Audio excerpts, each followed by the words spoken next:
একটা মেয়ে সবসময় অসহায়, কখনো তার পরিবারের কাছে, কখনো তার ইচ্ছার কাছে, কখনো তার স্বপ্নের কাছে, আবার কখনো তার ভালোবাসার কাছে।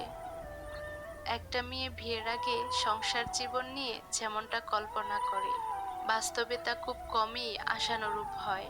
বাস্তবতা বড়ই কঠিন।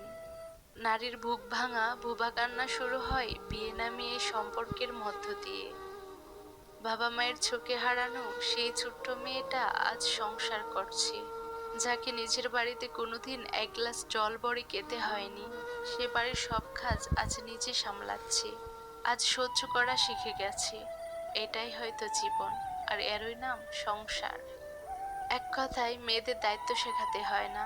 নিজে ডিমবাজি করতে না পারা মেয়েটাও মা অসুস্থ হয়ে পড়লে পুরোপুরি বাড়ির দায়িত্ব নিজে নিতে শিখে যায়।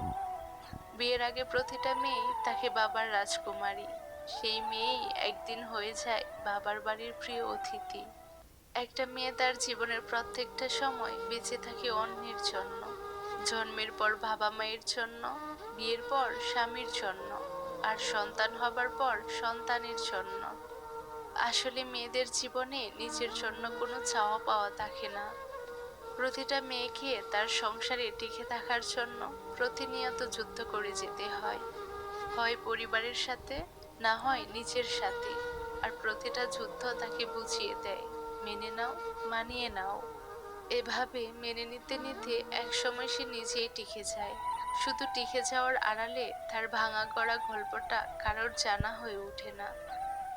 আমরা বিয়ের পর শ্বশুরবাড়ি এসে শ্বশুরবাড়িকে আমরা নিজের বাড়িই মনে করি।